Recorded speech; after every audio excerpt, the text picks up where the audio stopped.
How to delete Google account permanently. Hi everyone, it's Sophia to assist you today. Without any delay, let's jump right in. First, open Google Chrome. Simply click on your profile located on top right side. After you've clicked on your profile, you'll find this kind of screen pop up. Simply, again, click on your profile, scroll down and then click on Manage your Google account. Then you'll find this kind of screen pop up.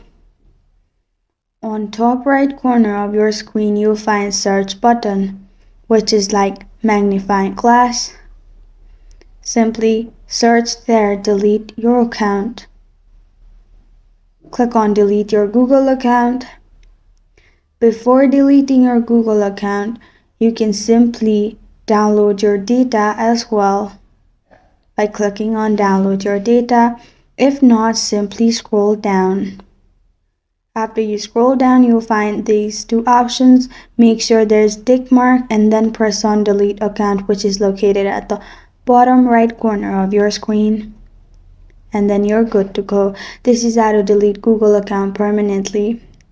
Thank you for joining me today. If this video helps you out, please leave a like and subscribe for more. Got a question or want to suggest a topic? Comment below. I'm Sophie signing off until next time.